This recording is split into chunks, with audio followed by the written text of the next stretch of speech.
Good morning, welcome back to Oliver's greenhouse. Now it's a bit of a funny old day outside today. It was really sunny when I first got in the greenhouse. We've got a bit of a band of cloud coming over, so the light levels are going to go sort of up and down as the day progresses, which is a little bit irritating. But all that aside, I've got some really exciting things to show you in this video. The purposes of this video basically is to have a look at some blooms on some of the plants which have featured quite heavily in previous videos or have featured. And this year they've either put on exceptional amounts of growth or exceptional amounts of bloom. So we're going to have a look at those. So it's going to be a short video, but I think it's going to be well worth a watch. So without further ado, let's have a look at some of the plants. One of the first plants I want to look at is one that I've really been looking forward to seeing bloom for the first time. It's certainly a first time bloomer for me. And it's also a bloody imposter.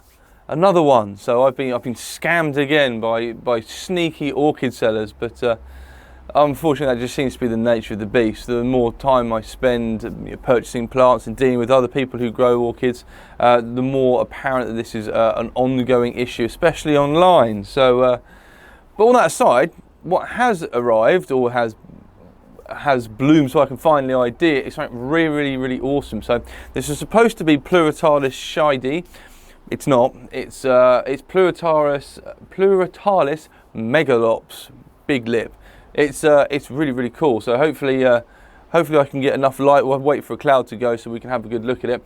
I'll get the plant down. It lives over here behind the vanilla orchid at the moment. Hopefully you guys can see that. It's this one here. It does not like light. It does not like a great deal of heat. So I'll pick this guy up and we'll have a bit more of a closer look. Okay, so here's the plant in question. I grow it on this little bit of cork here, and it sits behind a lot of my other plants in the shade. Really doesn't like hot temperatures. It doesn't sort of die back or anything, but it just ceases growing. It just basically goes into stasis and discontinues growing. Notice there's a closer look. There's a little bit of white some salt build up on this mount, so I need to give it a good soak to clean it off. But it's bloomed this year and it's produced a couple of flower spikes. Hopefully you better see it. If I zoom right in. Excuse me, Oliver's greenhouse camera work. Hold on to the seats of your pants. Right, here we go. So we've got a flower spike here that it's produced. There's another flower spike underneath here by my finger, and this one here, which is in bloom. And as the flowers sort of hang downwards like this. Hopefully it's going to focus in. So they present themselves almost upside down. Hopefully you can see that there.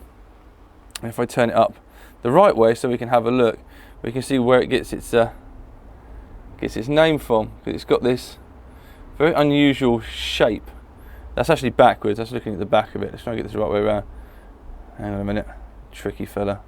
It's very small. The flower spike is absolutely tiny. So that's what the bloom looks like, and it hangs upside down. So it's got these weird sort of little whiskers and this bright red furry lip on it, and sort of speckled petals. It's a very unusual looking bloom, but it hangs completely upside down like that. Very weird. And you can see there's another bud here which is just about to open. So yeah, this was sold to me as Pluritalis shidi, and it's actually Pluritalis megalops as a sort of a side profile shot of the bloom. But I'm not entirely sad about that. It means I've got something else that I've always wanted. Still need to collect, and I've got a very unusual Pluritalis which I'd never known or anything about or even seen. So yeah, I'm very happy about that. Right, on to the next one. So another plant which is featured heavily in a lot of my videos is my little Isabella virginalis. This is the second time it's bloomed for me, and it has covered itself in flowers. There's 1, 2, 3, 4, 5, 6, 7, 8, 9, 10, 11, 12, 13, 14.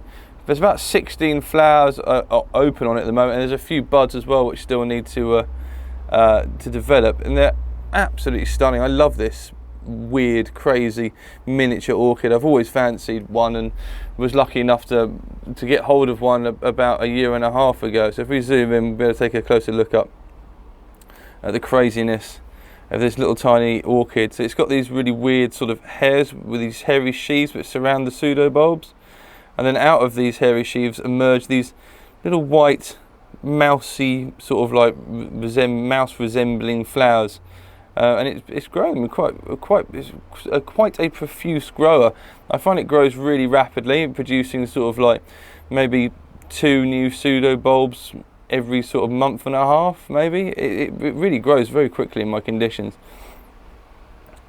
So if I can get a bit of a close up, it's not going to focus. There we go, there's some of the blooms. Notice there's even one tucked away there close to the surface of the mount. But yeah, a fun little orchid. Really, really pretty. But I really wanted to share this one because it's put on the most amazing amount of flowers, much more than normal. And yeah, I wanted to capture the moment really. So that's a fun little orchid. That if you can find one of these, I would recommend buying it. It gets moderate light conditions, moderate to high light conditions. It sits high up over on the other side of the greenhouse over here. So it sits up over here. This is why I have it. It's next to my Neo-Lucia, which is basically a very similar species of orchid, both in its growth style, and I think they are related anyway. So he sits up here, so he gets a lot of light from because this part of the greenhouse is unshaded, but also it gets swamped by the swamp course. So there's constantly cool air moving around. Not this time of year. There's no need to. So that's how I grow it. And it seems to grow really well. It's certainly rewarded me with loads and loads of new blooms. So if you can get hold of it, keep it moderate to bright light, keep it well moist, but let it dry out infrequently, so it's got a chance for it to dry out, and just grow it on just bare cork with no sphagnum, and it seems to grow really, really well. At the moment, I've moved it from here. It's hanging up over here. Whoop. Spin you all the way around. At the moment, it's actually growing hanging off of the chains which suspend my LED grow lights at the moment, just because there's a lot of stuff going on over here and I tend to be spending a lot of time in this area, so it's quite nice just to have it directly in front of my face where I can see it. So yeah, okay, thanks for coming along. Sorry about the slightly weird lighting.